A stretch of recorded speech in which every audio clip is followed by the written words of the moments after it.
नमस्कार, कंज्यूमर अड्डा में आपका स्वागत है। और आज हम कह रहे हैं कि पुरानी कार नहीं है बेकार। क्यों? क्योंकि नई स्क्रैपेज पॉलिसी और उससे जुड़े नियमों का सरकार ने ऐलान कर दिया है। पुरानी गाड़ियों के फिटनेस टेस्ट के कायदे भी आ गए हैं। सरकार ने गाड़ी स्क्रैप कराने के लिए कई तरह की सुविधाएं और छूट देने की भी घोषणा की है।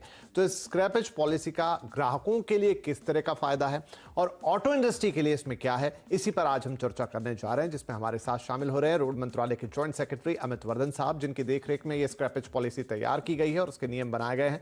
पूर्व ट्रांसपोर्ट सेक्रेटरी विजय छिब्बर जी और ऑटो एक्सपर्ट टूटू धवन, आप सभी का बहुत बहुत स्वागत है। लेकिन हम शुरुआत करें उससे पहले एक आइडिया दे देते हैं दर्शकों को। हमारे संवाददाता रोहन सिंह बाकायदा एक स्क्रैपेज ग्राउंड पर पहुंचे और उन्होंने बताने की कोशिश की है कि क्या होने जा रहा है।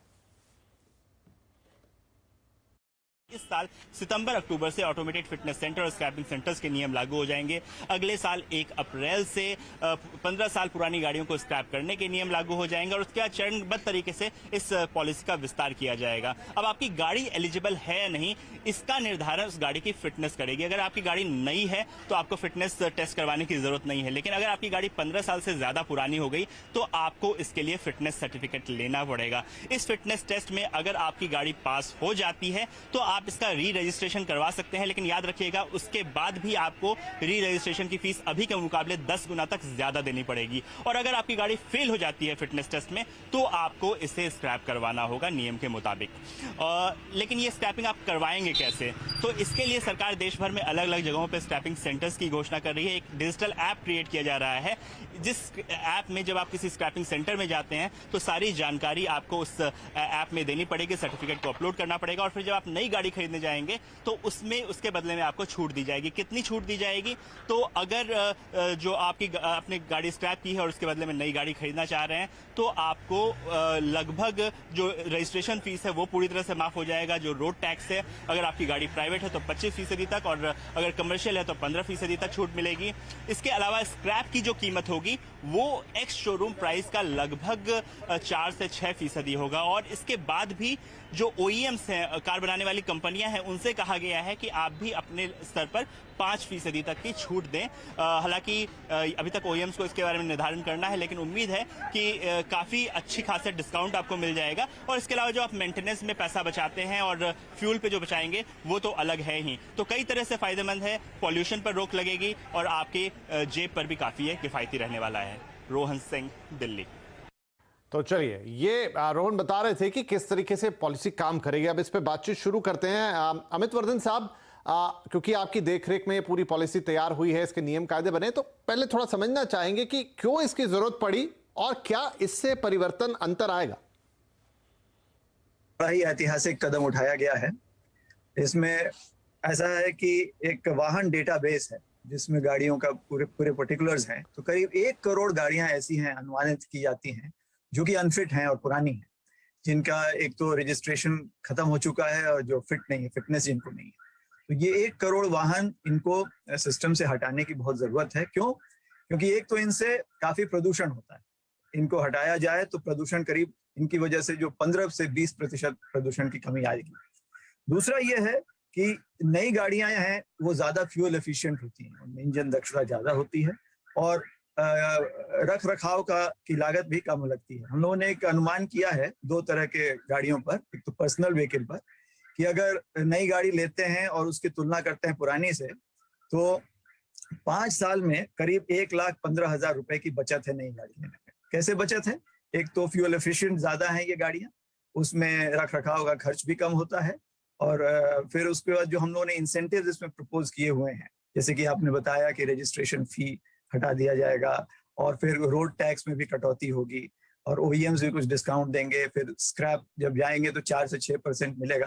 तो उन सभी चीजों को हम लोग अगर आकलन में लेते हैं तो इससे करीब 1,15,000 रुपए की बचत होगी। ट्रकों का जहां तक मामला है तो 5 साल में यही बचत करीब 8,32,000 की। ये एक्चुअल हम लोगों ने एम्पिरिकल एक्सरसाइज किया ही, पता किया। तो इससे बड़ा फायदा होने वाला है। और एक तो ये है कि इससे जो कच्चा माल निकलेगा, ये कच्चा माल होगा ऑटोमोटिव, इलेक्ट्रॉनिक और स्टील उद्योग के लिए, और ये कम लागत में होगा। इससे कॉस्ट ऑफ प्रोडक्शन भी हो सकता है करीब 30% कम हो जाए। इससे जो पुरानी गाड़ियां जाएंगी तो नेचुरली ऑटोमोटिव सेक्टर में इससे काफी बड़ा की मांग की उपलब्धता बढ़ जाएगी और ऐसा अनुमान किया जाता है कि आने वाले दिनों में से 4-5 साल में करीब 30% तक की मांग बढ़ जाए, तो इससे ऑटो सेक्टर को भी बढ़ावा मिलेगा। फिर नई गाड़ियों में सुरक्षा के डिजाइन भी बेहतर हैं। जैसा आपको मालूम होगा कि 2019 में क्रैश नॉर्म्स अडॉप्ट हुए थे, तो उन गाड़ियों में वो भी हो रहा है। एयर बैग्स हैं, रिवर्स पार्किंग असिस्ट है, कई सुरक्षा फीचर्स हैं इसमें इन्वॉल्व।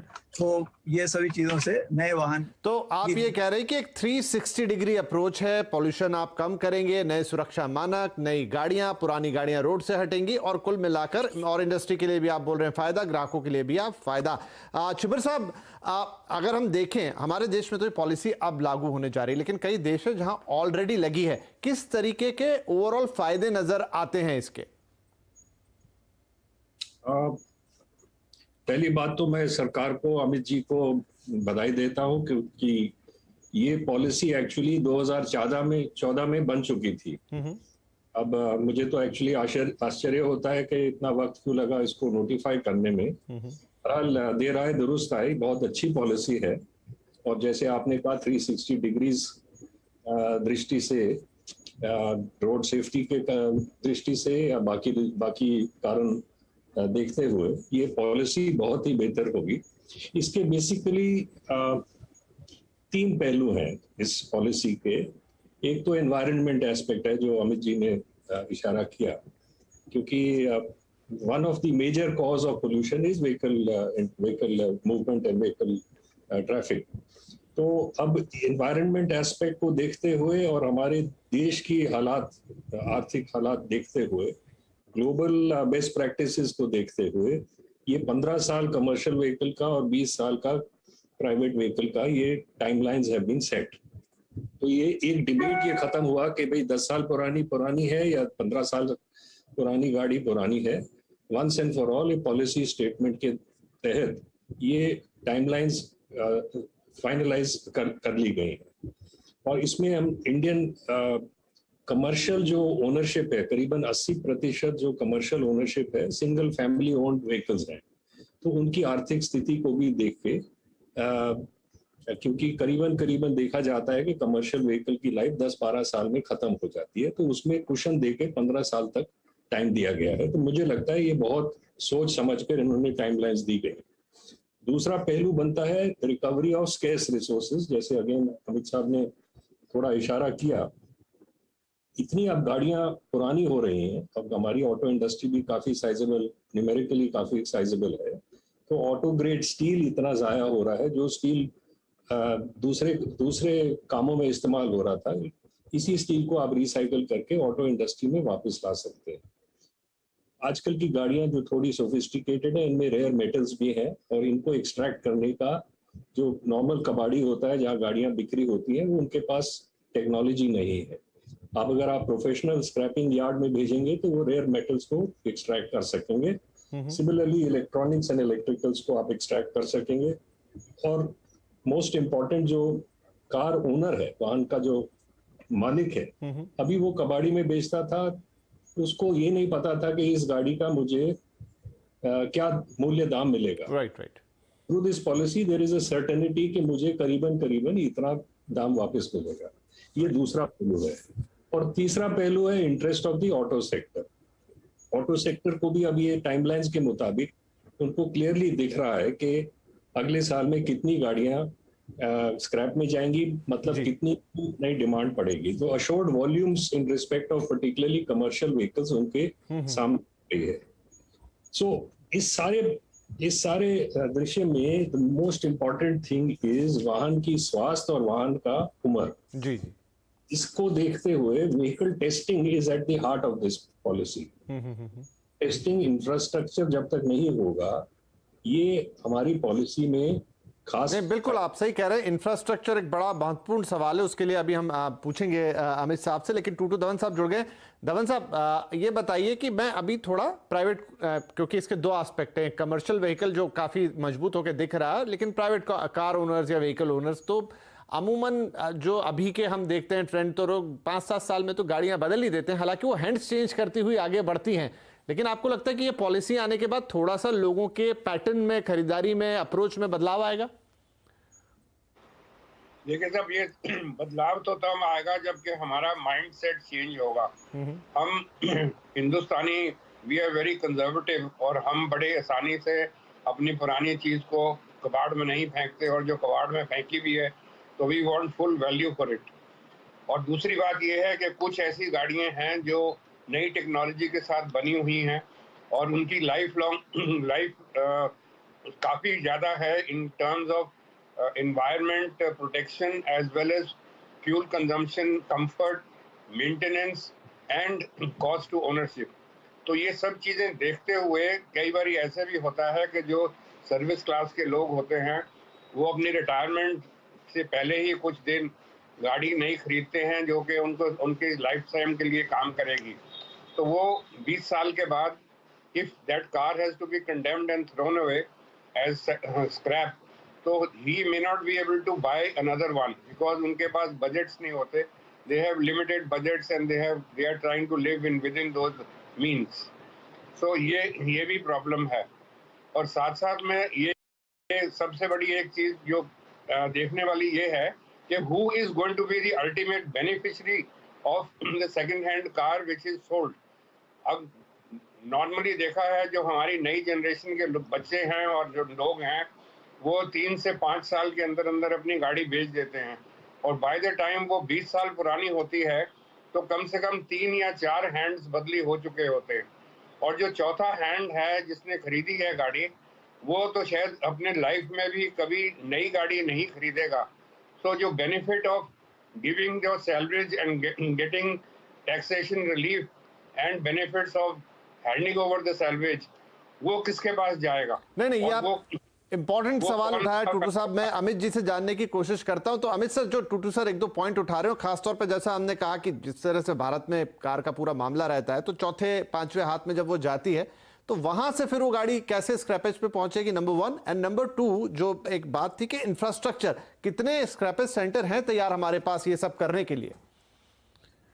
देखिए, जहां तक इंफ्रास्ट्रक्चर का सवाल है तो मार्केट में काफी उत्साह है इस पूरे प्रपोजल के प्रति। और मैं आपको बता दूं कि 13 अगस्त को जब आदरणीय प्रधानमंत्री जी ने इस पॉलिसी को लॉन्च किया गांधीनगर में, तो वहां उसी फंक्शन में 7 MOUs साइन हुए, 6 गुजरात में और 1 आसाम में, जो लोग स्क्रैपिंग सेंटर बनाने को इच्छुक हैं, स्क्रैपिंग सेंटर और ऑटोमेटेड टेस्टिंग स्टेशन। तो यह तो पहल अभी हुई है। ऑलरेडी अभी 3 स्क्रैपिंग सेंटर्स हैं यहाँ पर। एक कंपनी है जो महिंद्रा और MSTC की जॉइंट वेंचर है, उन्होंने पुणे, चेन्नई और ग्रेटर नोएडा में स्क्रैपिंग सेंटर्स बनाए हैं। मारुति भी इसमें आ रही है, और अभी जो MOU साइन हुए हैं उसमें टाटास भी हैं। तो सारे जो मेजर प्लेयर्स हैं वो इसमें आएंगे, और हम लोग अनुमान करते हैं कि अगले कुछ वर्षों में करीब 50 से 70 स्क्रैपिंग सेंटर्स आएंगे और ऑटोमेटेड टेस्टिंग स्टेशंस भी आएंगे। इसमें लागत कोई बहुत ज्यादा नहीं है। ATS जो है, ऑटोमेटेड टेस्टिंग स्टेशन, उसमें 6 से 14 करोड़ की लागत है, और स्क्रैपिंग सेंटर में 14 से 20 करोड़ की लागत है। तो प्लेयर्स आएंगे इसमें और इस उत्साह के साथ आगे बढ़ेंगे। हम लोग हर रोज कई स्टेट गवर्नमेंट से, कई इन्वेस्टर्स से, प्लेयर्स से बातचीत कर रहे हैं, कोऑर्डिनेट कर रहे हैं, ताकि इसमें ट्रैक्शन हो, जनरेट हो और लोग इसमें आए। तो इसमें मैं देखता हूं कि आने वाला समय बहुत ही बढ़िया होगा। इस क्षेत्र में लोगों में काफी उत्साह है इसके प्रति। जो एक सवाल टूटू साहब ने लिया था कि जब चौथे हाथ में गाड़ी पहुंचती, वो गाड़ियां कैसे आएंगी? जिसके पास ओनरशिप पेपर्स होंगे, जो रजिस्टर्ड ओनर है, वो लेके जाएगा, तो वो स्क्रैपिंग सेंटर में उन गाड़ियों को लिया जाएगा। तो मतलब ये है कि अगर गाड़ी की पेपर्स तो चाहिए ही होंगे, ओनरशिप गाड़ी की मियाद अगर हो जाती है और किसी के पास तब भी वो गाड़ी मौजूद रहती है, तो क्या उससे वो ले ली जाएगी या उसे नोटिस दिया जाएगा? नहीं, इसमें ऐसा है, थोड़ा सा मैं कंफ्यूजन क्लियर कर दूं जी। ये जबरन नहीं है, ये वॉलंटरी पॉलिसी, और ये फिटनेस रिलेटेड पॉलिसी है। राइट। हम लोग ये कह रहे हैं कि ये जो ऑटोमेटेड टेस्टिंग स्टेशंस होंगे, इसमें गाड़ियों की फिटनेस जांच होगी। अगर वो गाड़ी फेल, और उसमें बड़े क्लियर पैमाने हैं कि क्या क्या टेस्ट होंगे, पास फेल कैसे होगा, और ये बड़े ट्रांसपेरेंट ढंग से होगा, ऑटोमेटेड ढंग से होगा, इसमें ज्यादा ह्यूमन इंटरवेंशन होगा नहीं।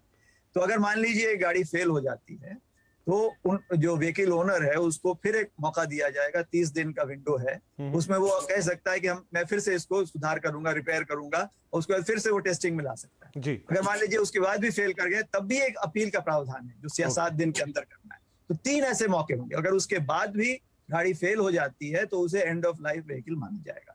उसके बाद उस गाड़ी को ले जाना होगा रजिस्टर्ड व्हीकल स्क्रैपिंग फैसिलिटी में, जो स्क्रैपिंग सेंटर हम लोग कह रहे हैं। तो ये arrangement, it is not age based, it is fitness based.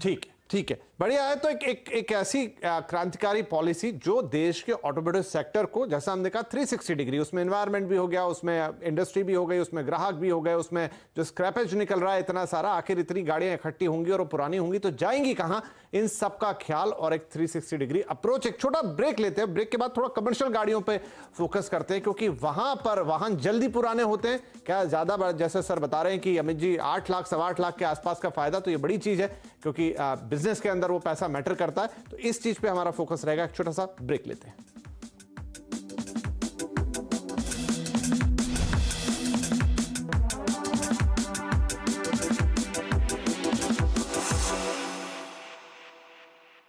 Mongia Steel presents Majboot Stocks of the Day.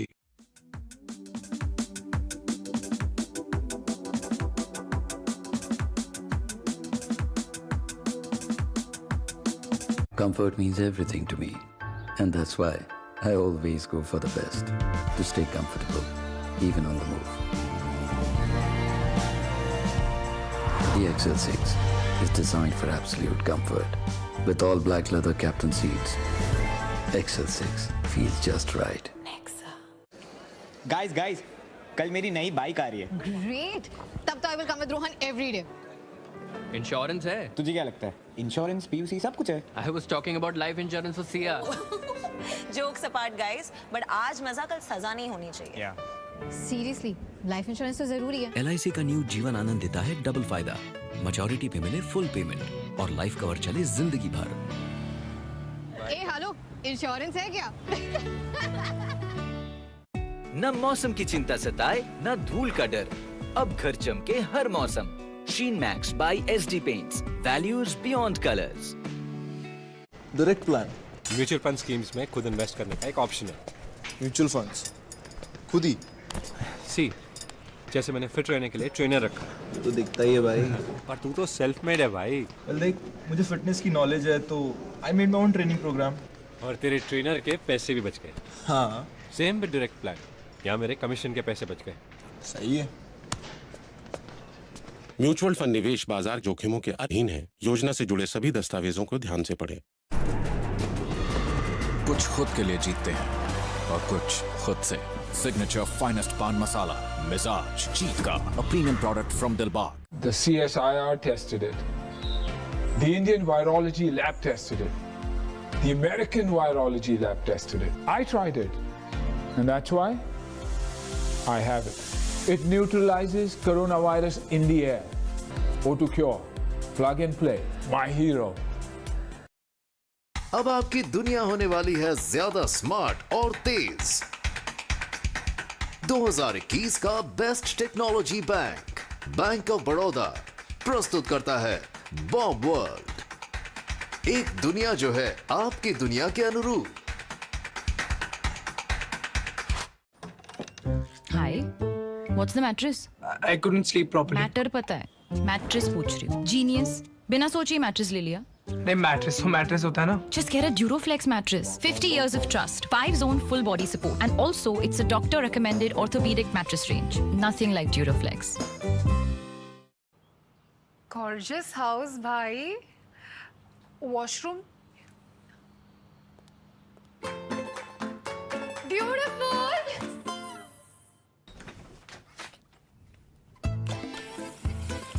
Sense tap, touch free. ठंडा ठंडा, not ठंडा। Thermostatic shower. Space saving tankless toilet. Hindware Italian collection. So thoughtful. But it's so beautiful. Actually, thoughtful is beautiful. Hindware Italian collection.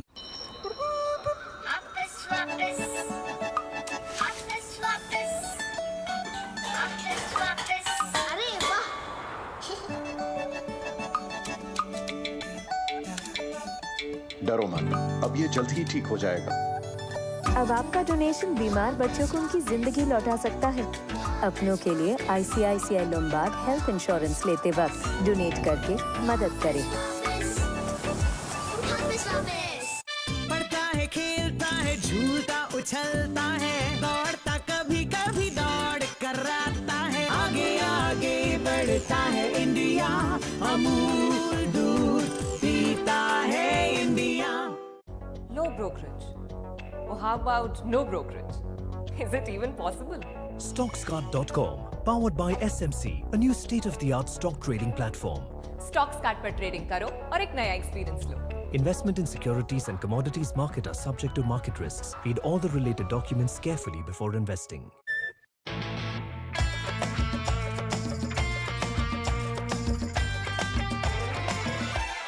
आ गया, देखो आ गया, देखो मैं कैसे छा गया, मैं तो हूँ राजा, तू मेरी रानी, शोहरत लगे अब जानी पहचानी। वक्त आ गया है शान से चलने का। अरे छा गया। नई होंडा अमेज, उनके लिए जो जीते हैं शान से।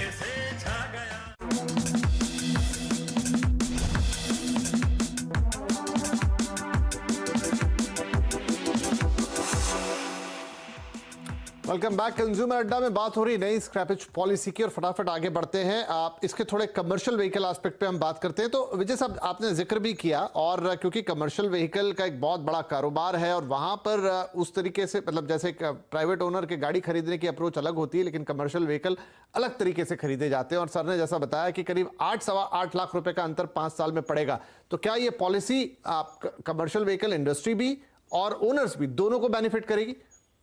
चिबर साहब। बिल्कुल, ये पॉलिसी एक्चुअली काफी सोच समझ के डिजाइन की गई है।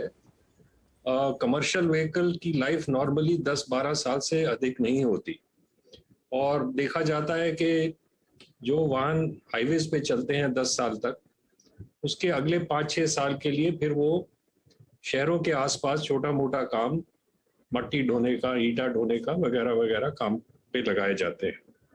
असली कमर्शियल एक्टिविटी 10-12 साल में उनकी खत्म हो जाती है। तो मुझे लगता है कि 15 साल जो इस पॉलिसी के तहत जो लाइफ दी गई है, ये एडिक्वेट है, इसमें कुशन भी दिया गया है, और इससे ज़्यादा कमर्शियल व्हीकल की लाइफ बिल्कुल नहीं होनी चाहिए, क्योंकि इसके बाद 10-12 साल के बाद ये व्हीकल पोल्यूशन में अधिक पोल्यूशन करने लगती है। सो मुझे लगता है कमर्शियल व्हीकल्स के लिए ये बिल्कुल सही पॉलिसी है। और ये इसमें पॉलिसी में ये भी देखा गया कि बल्क ऑफ द व्हीकल जो कमर्शियल फ्लीट है वो इंडिविजुअल ओनरशिप पे है, मतलब ड्राइवर ओनर है, उसके पास 1 या 2 वाहन है। हमारे यहाँ अभी वो फ्लीट्स जो कहते हैं, जैसे यूरोप में होता है कि हर एक कंपनी में 200, 500, 1000, 2000 गाड़ियों की फ्लीट्स है, वो अभी यहाँ पे एक्टिविटी, उस तरह की एक्टिविटी अभी कम है। तो इंडिविजुअल ओनरशिप जिनके पास राशि कम है, वो इतनी जल्दी अपनी वाहन को चेंज नहीं कर सकते, उनकी भी रिक्वायरमेंट देख के ये बहुत अच्छी पॉलिसी बनाई गई। राइट, क्योंकि समय कम है, मैं फटाफट टूटू धवन साहब ये बताइए कि जो बेनिफिट्स हैं कि आपको नई गाड़ी पे इतना डिस्काउंट मिल जाएगा, कंपनी से इतना, रोड टैक्स में इतना, रजिस्ट्रेशन में छूट, क्या ये बायर को अट्रैक्ट करेगी कि वो इन सब का फायदा उठाए और अपनी गाड़ी स्क्रैपेज में डाले और एक नई गाड़ी ले? देखिए, सबसे पहले तो किसने देखे हैं 20 साल, और जो नया ओनर है जो नई गाड़ी लेके आता है, ही डजंट इवन थिंक कि उसने 20 साल तक गाड़ी रखनी हो, तो to him it doesn't matter at all, क्योंकि उसने वो गाड़ी बेच देनी है 5 दिन 10 साल के बाद बेच देगा। और जब वो गाड़ी 20 साल की होने होगी तो उस वक्त 3rd या 4th ओनर होगा और उसको फायदा मिलेगा उसकी गाड़ी को स्क्रैप करने का, वो भी तब जबकि वो इट इज नॉन सर्विसेबल, और जो वो स्क्रैप करेगा तो उसका बेनिफिट उसको मिलेगा, बट उसको बेनिफिट का फायदा नहीं उठा सकेगा, because he is never going to be buying a brand new car. वो जो ब्रांड न्यू गाड़ी खरीदेगा तभी उसको उसका बेनिफिट मिल सकता है। सर, तो ये चर्चा हमने करी ली, यहाँ थोड़ा सा एक ग्लट दिख रहा है, लेकिन एट लास्ट विजय साहब, माफ कीजिए अमित साहब, क्विकली मैं आपसे जानना चाहूंगा कि ये पूरा जो प्लान है, स्क्रैपेज सेंटर पॉलिसी, एक्शन में कब से आ जाएगा, जहां से आपका साइकिल घूमना शुरू हो जाए? ये एक्शन में आ चुका है। एक तरह से हम लोगों ने सारे रूल्स के ड्राफ्ट नोटिफिकेशंस निकाले थे, लोगों के जवाब आए हैं स्टेक होल्डर्स के, उस पर हम लोगों ने काम कर लिया है और फाइनल रूल्स कुछ दिनों में निकल जाएंगे। जो ऑटोमेटेड टेस्टिंग स्टेशन के रूल्स और स्क्रैपिंग सेंटर के रूल्स वो प्रभावी होंगे 25 सितंबर से, और जो बाकी उसमें रजिस्ट्रेशन फी बढ़ाने का वो सब भी रूल्स 25 सितंबर से प्रभावी हो जाएंगे। Okay, right. तो बिल्कुल तैयार है ये पॉलिसी और स्क्रैपेज सेंटर्स के लिए। जैसे उन्होंने कहा कि टेंडर जारी कर दिए गए हैं और वो भी हमें जल्द बनते हुए दिखाई देंगे, बट अब ये है कि इसके रिजल्ट आते आते थोड़ा वक्त लगेगा, और उससे जो हम 360 डिग्री अप्रोच की बात कर रहे हैं, कहां कितना फर्क आया वो भी देखने में साफ हो जाएगा। तो एक नई शुरुआत है, इसके रिजल्ट्स का इंतजार रहेगा। फिलहाल आप सभी का इस कार्यक्रम में शामिल होने के लिए और अपनी राय रखने के लिए बहुत शुक्रिया। नमस्कार।